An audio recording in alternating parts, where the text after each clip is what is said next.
édition sur la nationale. Mesdames, Messieurs, bonjour et bienvenue dans ce 13h30. Une édition, comme vous le savez, consacrée à l'actualité dans nos différents départements. Et tout de suite, nous irons du côté de Porto Novo pour retrouver Olive Oussougoué qui nous fera part de ce qui fait l'actualité dans les départements de Lomé Plateau. Bonjour à vous, Olive Oussougoué. Heureuse de vous retrouver depuis Porto Novo ce mardi 17 mai 2016 pour l'actualité du jour dans les départements de Lomé et du Plateau. Aujourd'hui 17 mai, la communauté internationale célèbre la journée internationale des télécommunications. À ce propos, quelques citoyens de la ville capitale, Porto Novo, nous donnent leur impression quant à la qualité de la connexion Internet disponible au Bénin. Suivons leur réaction. Il est clair que nous avons des problèmes de réseau et des problèmes de connexion. Voyez, et il faut comprendre aussi que même les divers types de réseaux, de connexion que nous avons sont vraiment défaillants parce que avec l'extérieur, nous avons fait l'expérience avec l'extérieur, nous avons de véritables difficultés pour accéder à tout ce qui est information, et cela se révèle que la fracture numérique est une réalité au Bénin. Quand je suis à Washington, je travaille allègrement, mais véritablement à Cotonou, ça ne va pas du tout. Comparativement à ce que j'entends ici, c'est que dans d'autres pays, la connexion de la sous-région, la connexion est un peu plus rapide que celui du Bénin. Et très souvent, nous remarquons que de temps en temps, la connexion se perd aussi, bien que ce n'est pas encore la qualité. Ceux qui ont les cyber, ils perdent la clientèle très souvent. Et celui qui a quelque chose du genre à faire, pour l'instant, est obligé de se mettre en colère, de partir d'abord, de revenir, voir si la connexion est là. L'Internet n'est pas amélioré au Bénin. La connexion est trop faible. Il y a l'abondance de la connexion. Donc ça ne va pas vite trop. Lorsqu'on a besoin des informations, on n'arrive pas vite en avoir. Donc c'est à cause de cette connexion qu'on n'arrive pas à accéder à cela. L'Internet au Bénin n'est pas fiable. Elle n'est pas rapide. Oui, on a vraiment des difficultés par rapport aux recherches sur l'Internet. Donc il faut absolument que le gouvernement, l'État et même la société civile puissent se battre véritablement pour que nous puissions entrer dans le concert des nations en ce qui concerne l'accès à Internet. La carrière de sable de Djassin fait partie des nombreuses carrières du genre en service à Porto Novo. L'activité jadis florissante traverse depuis quelques années des difficultés. Au nombre de celles-ci, l'envahissement des jacinthes d'eau, Guillaume Avienou et Nokadandé. Carrière de sable de la berge lagunaire de Djassin. Le site en exploitation depuis plusieurs décennies attire du monde. Ceux qui vont chercher le sable en eau profonde comme Jean.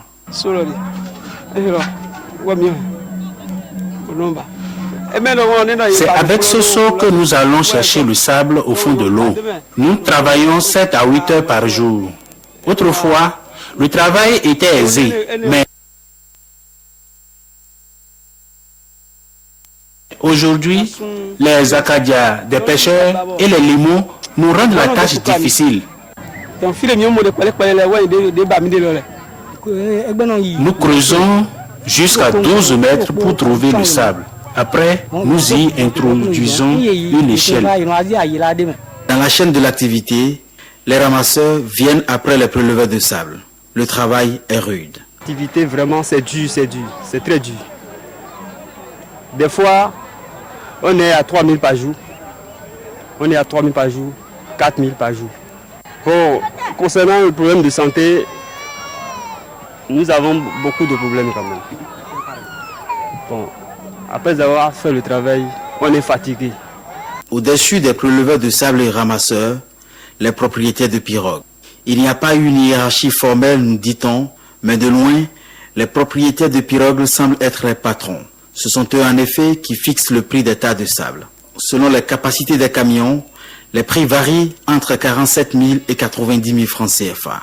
L'activité jadis florissante, traverse depuis quelques années d'énormes difficultés. Pour empêcher les acides d'eau de nous envahir, il faut permettre à l'océan de mélanger son eau à celle de la lagune. Il faut aller chercher le sable en eau profonde, loin des berges, avec le risque que cela comporte. Mais il faut aussi se battre contre les jacinthes d'eau qui empêchent la navigation. Elle serait aujourd'hui la bête noire de ceux qui vont chercher le sable au fond de la lagune. Le secteur de la défense des droits des personnes vulnérables ou en situation difficile vient d'avoir du renfort à Huinta dans l'arrondissement de Dregbe. C'est avec la naissance de l'ONG Sauvons des vies Bénin. L'institution a lancé ses activités en fin de semaine écoulée. Guillaume Avienou, Patrick Nimanvo. La population locale, des élus, mais aussi des responsables de l'ONG Sauvons des vies Bénin dans la cour du complexe scolaire de Huinta, un quartier de l'arrondissement de Dregbe situé dans la commune de Semekpodji. Cette organisation non gouvernementale, active dans la protection et dans la promotion des personnes vulnérables ou en situation difficile, lance officiellement ses activités. La vision de l'ONG Sauvons des vies Bénin vient compléter un peu la mission que je mène depuis un moment en ma qualité d'apôtre de Dieu, serviteur de Dieu. Je suis fondateur aussi d'une mission évangélique internationale Christ en action. Et pour essayer donc de compléter cette parole que le Seigneur Jésus-Christ nous a dite en matière d'aide au niveau du plan social, donc il a été important pour nous encore de penser aussi non seulement à prêcher la parole, mais également aussi à apporter l'aide sociale aux personnes démunies. L'avènement de cette ONG à Huinta tombe à propos, pense le chef de l'arrondissement de Djerébé, dont dépend Huinta. Il est aussi le parrain de l'événement. Je reste convaincu que la tâche ne vous sera pas facile. Mais je suis aussi rassuré que vous y parviendrez avec le soutien de notre chère commune de Semekpodji et les acteurs que nous mettrons à votre disposition, surtout pour la réalisation de votre projet de construction de centres d'écoute, d'assistance, d'orientation et du bien-être auquel je tâche également du prix. Pour l'organisation, sauver une vie reste une priorité de chaque instant. Elle caresse le rêve d'étendre ses actions à toute la commune de Semekpodji et compte pour cela sur la providence divine, mais aussi sur d'éventuelles bonnes volontés. C'était l'actualité dans les départements de Lomé et du Plateau. Merci de nous avoir reçus depuis Porto-Novo. Après Porto-Novo, nous allons maintenant faire la liaison avec l'antenne régionale de Parakou où nous attend déjà Alessandra Djotin avec elle l'actualité dans les 4 départements du Nord Bénin. Bonjour à vous Alessandra Djotin. Bonjour à vous Alessandra Djotin. Eh bien, merci de me recevoir dans cette édition. On démarre par ce don du chef du 3e arrondissement de Parakou. Moustapha Orougankou fait acte de générosité. Il a offert des vivres aux pensionnaires du lycée des jeunes filles du Borgou, 6 au quartier. Également, la cérémonie de remise s'est déroulée en fin de semaine écoulée dans l'enceinte de l'établissement. Reportage. Ventre affamé n'a point d'oreille, dit-on, et dans ces conditions, l'on ne saurait exiger des apprenants un rendement optimal. Ce don du chef du 3e arrondissement de Parakou aux pensionnaires du lycée des jeunes filles du Borgou est une réponse au cri de détresse du proviseur de l'établissement. Vous venez, monsieur le chef du 3e arrondissement, par ce don de produits vivriers, apaiser la souffrance de ces jeunes filles et de nous-mêmes, membres de l'administration qui assureront leur sécurité alimentaire. Vous avez montré votre attachement au bien-être de la jeune fille scolarisée. C'est à votre honneur. De notre côté, nous nous battrons pour que leur résultat soit le répondant de vos efforts. Ce geste est un exemple. Moustapha Orougankou appelle toute personne de bonne volonté à lui emboîter les pas. Je voudrais féliciter très sincèrement Madame le proviseur. Lorsque vous souffrez d'un mal et vous ne le faites pas savoir aux autres, personne ne saura vous venir en aide. C'est alors que elle a lancé un appel à toutes les personnes de bonne volonté. En tant que chef du 3e arrondissement, dans lequel se trouve le lycée des jeunes filles, je suis venu pour apporter une bouffée d'oxygène à nos jeunes sœurs, pour lancer également un appel pour que d'autres pas puissent être posés par d'autres bonnes volontés. Le chef quartier Gaiement et ses collaborateurs présents mesurent la portée de l'acte et espèrent que cet appel du CA3 recevra un écho favorable. Sur un tout autre registre, Kandi, la cité des Saka et des Yérima, a abrité les 13, 14 et 15 de ce mois le festival culturel Gogoré. L'objectif de ce festival, qui est à sa 4e édition, est de permettre aux natifs de Kandi, où qu'ils se trouvent, de revenir au bercail pour participer à la réflexion sur les options de développement de la commune. Retour sur les images de ce festival avec Nouroudine Safara et Olviga Messon.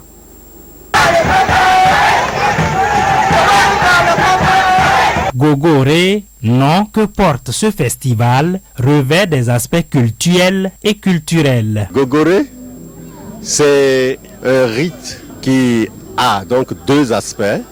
L'aspect cultuel, dont les prêtres sont basés à Kandifo, et l'aspect culturel, qui a l'habitude d'emballer toutes les populations de Kandi de façon annuelle. C'est tout un rituel qui est organisé lors de ces festivités qui, en fait, évoquent la nativité et la productivité agricole. Le côté culturel de Gogoré donne l'occasion aux fils et filles de Kandi de se retrouver pour échanger des idées novatrices en vue du rayonnement de leur commune. Le festival que nous organisons n'a rien de cultuel. C'est l'aspect culturel des choses que nous voulons saisir pour organiser des retrouvailles périodiques des enfants de Kandi pour évoquer, discuter et retenir des démarches entrant strictement dans le cadre du développement économique et social de la cité.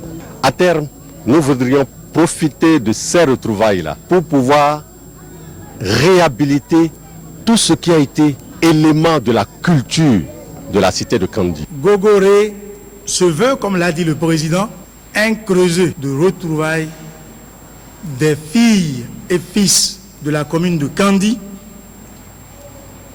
pour parler développement. À travers le développement, il y a tout, c'est-à-dire l'économie, la culture, le social, la santé et tout. Au programme de ces manifestations culturelles, une campagne de salubrité au marché de Kandi, des bals populaires animés les soirs par les orchestres de Kandi, puis des compétitions sportives particulièrement marquées par ce match de football entre Guépard de la Jona en maillot vert et Hope FC en bleu. Les natifs de Soubrokou, dans la commune de Djougou, rêvent aussi certainement d'un tel événement. En attendant, les fils et filles de ce village ont organisé le 4e congrès ordinaire de leur association de développement dénommée ADT Norsé. Emery Dakmesoton nous en parle. Une fois par an, les filles et fils de Tchéouira dans l'arrondissement de Soubrokou, commune de Djougou, réunis au sein de l'association de développement Norsé, se donnent rendez-vous pour parler du développement de leur localité. C'est la 4e rencontre du genre qui se tient depuis la création de l'association. Nous allons donc réfléchir sur les mots qui minent le développement de notre village. C'est pourquoi j'invite expressément toutes les filles et fils à l'unité, à la cohésion, l'heure des grandes décisions a sonné afin de sortir notre Tchéouira de l'ornière. Nous devons rompre avec les mauvaises habitudes et prendre le cap d'un nouveau départ pour l'épanouissement de nos populations respectives. Les présentes assises sont donc placées sous le signe de l'unité. Unité qui existait déjà mais qu'il faudra davantage cultiver et préserver. Et entre autres particularités de cette 4e édition, on note la promotion de l'art culinaire. Nous perdons nos valeurs. Nos valeurs, ce qui fait de la femme, ce n'est pas seulement la beauté physique. Donc les femmes ont initié de faire ressortir des repas que nous sommes en train d'oublier et dont les menus et les recettes ne sont plus connues par la plupart des gens actuellement. Je voudrais également vous encourager pour vraiment tout ce que vous faites dans le développement de Djougou. Dieu vous aidera. Filles et fils de Tcheweha, natifs de Subruku dans la commune de Djougou, doivent être fiers de leur localité. Et pour qu'il en soit ainsi, chacun doit apporter sa pierre à la construction du village. Ceci à travers une participation active aux activités de l'association de développement Norsé. Un reportage signé Emerida Mesoton. Et ce sera tout pour notre intervention depuis le Septentrion. Madame, Monsieur, ravi d'avoir été des vôtres. À vous, Alessandra Jotan, et nous venons maintenant dans les collines pour vous dire qu'il y a désormais de l'eau potable pour les populations de Kpakpa dans la commune de Dassa. C'est une initiative du député Jean-Eudes Okundé qui a mis en service ce lundi un forage dans la localité. Il en a profité pour constater l'état d'avancement du chantier qui mène à l'hôpital de zone de Dassa. Un chantier dans un état d'abandon. Gilles Dansou, François Zinsou. Cette rue qui mène à l'hôpital de zone de Dassa-Zoumé est impraticable. Imaginez tout le calvaire que subissent les malades qui ont besoin d'accéder à cet hôpital en urgence. Des inquiétudes qui fondent le déplacement du député Jean-Eudes Okundé pour son cri de cœur. Je crois que c'est une désolation totale parce que nous avons accueilli avec allégresse et joie et le démarrage de ces travaux-là qui consiste à assainir les artères de la ville de Dassa-Zoumé, mais on découvre aujourd'hui que depuis un mois, 2 mois, le chantier est abandonné et aujourd'hui l'hôpital est complètement enclavé. Après cela, la délégation s'est rendue à Lema, plus précisément dans le village de Papa, pour un don de forage à ces populations qui ont de véritables difficultés à accéder à l'eau potable, d'où la joie des bénéficiaires. Grâce à ce forage qu'il a eu à réaliser au profit de la communauté villageoise Papa, il a permis à cette population de survivre. Je lui dis merci au nom de cette population, merci infiniment. Le donateur revient ici sur le sens de son geste. Cette alimentation en eau potable est en panne. Et nous avons mené des démarches auprès du ministère de l'eau pour qu'on puisse réaliser d'autres forages pour suppléer aux forages qui alimentent aujourd'hui le système d'alimentation en eau potable. Mais depuis, on n'a pas eu gain de cause. Nous avons demandé qu'on puisse faire d'autres forages pour les 2 villages, pour qu'en attendant qu'on réalise des forages à gros débit, qu'on puisse avoir des forages qui puissent alimenter les 2 villages. Et ça traîne. C'est pour ça que nous avons pris nous-mêmes la responsabilité de faire d'abord un forage pour le village de Papa Igbo. Et nous demandons au gouvernement de tout faire, et de vite faire d'ailleurs, pour que les forages à gros débit soient réalisés pour l'alimentation en eau potable du village. Et c'est pour ça que nous-mêmes, nous avons donné l'exemple. Reste que l'ouvrage soit bien entretenu. Autre élément dans ce 13-30, sachez que les fidèles chrétiens de l'église de Jésus-Christ d'Agbo, à l'instar des autres églises chrétiennes, ont célébré ce dimanche la Pentecôte. Cela a été l'occasion pour Parfaite de rappeler l'amour, la miséricorde et l'humilité comme étant les 3 piliers du fondement de cette église. Un reportage de Arnaud Adadja, François Zinsou, présenté par Gilles Dansou. La Pentecôte à Guanamé, les fidèles sont venus en grand nombre pour célébrer la grandeur de l'Esprit Saint à Souidi. Tout a démarré par une longue procession qui a échoué à l'autel.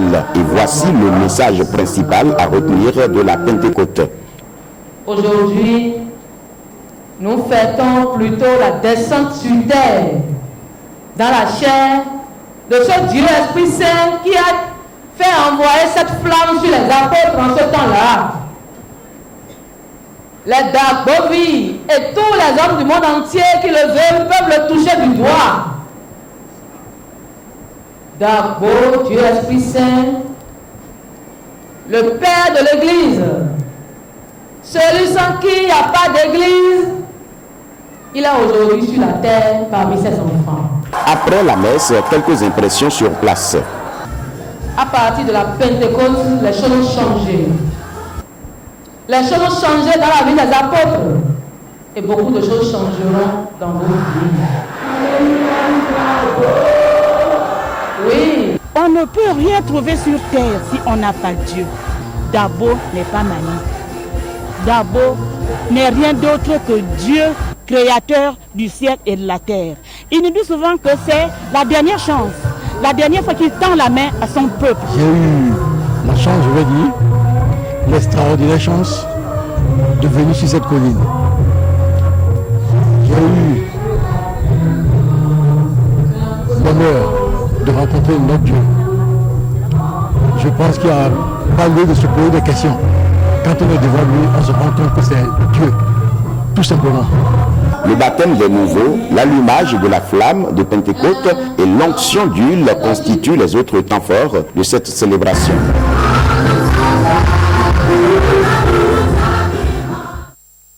Et puis la fête de Nomvicha, on en parle encore, une fête qui s'est achevée avec un concert populaire organisé par MTN ce dimanche. Henri Fatina et Évariste Zomaou ont été témoins du show animé par des artistes de renom comme Camille et Fanico.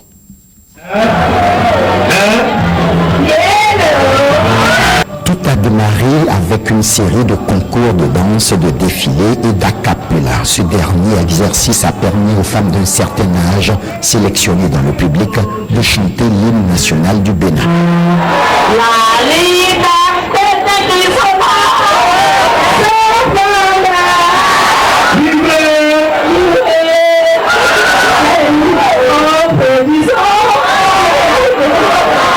L'exercice fastidieux pour la plupart d'entre elles a fait place aux artistes invités, à savoir Camille et Fanico de Jésus.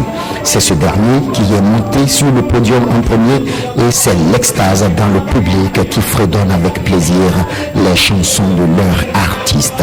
La communion parfaite entre Fanico de Jésus et ses fans s'est vue interrompre par une averse. Celle-ci a fait déménager tout le monde, les uns s'abritant sous des bâches, certains dans des voitures et d'autres ont pris la route de la maison. Mais seulement les inconditionnels fans de Camille sont restés jusqu'à ce que la pluie se calme et le concert a repris malgré les feeling good. Et là encore, on est en droit de dire que ceux qui sont restés n'ont pas eu tort, car l'ambiance distillée par la prestation de l'artiste Camille a été fortement appréciée. MTN a ainsi rempli la part de son contrat qui a dégagé les populations venues participer aux festivités de la 95e édition de Nomvicha.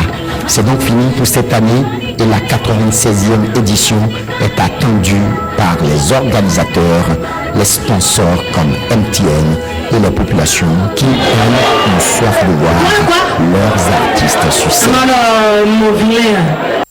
Et puis parlant toujours de la fête de Nomvicha, sachez que le tournoi Nomvicha a connu son épilogue ce samedi au stade de Grand Popo. Les équipes d'Adjara et de Grand Popo se sont affrontées autour d'un match très enlevé qui donne les locaux vainqueurs par 1-0. Un match qui a reçu également le soutien du réseau GSM MTN. On retrouve Henri Fatina.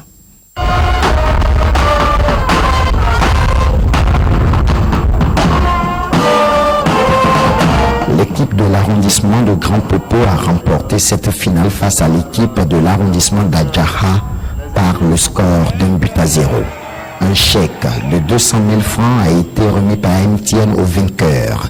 Alors, MTN a toujours aimé le sport parce que c'est une discipline qui fédère beaucoup d'énergie et qui rassemble toute la jeunesse. Alors plus tôt, nous étions dans la ville pour un marathon, un marathon, et nous avons récompensé une player. Et pour le marathon, il y a eu un truc cyclisme qui tient également là-dessus. MTN aime tout ce qui a rapport au sport et à l'athlétisme. D'accord. Parce que c'est une pour notre charmant public, Kémy. Notons que cette finale a connu la présence du président Sébastien Germain Adjavon et de bien d'autres personnalités de la République. Fin de ce journal, merci de votre attention et de votre fidélité. Prochain rendez-vous de l'actualité sur la nationale, c'est à 16h30. Moi, je vous retrouve demain à partir de 6h30.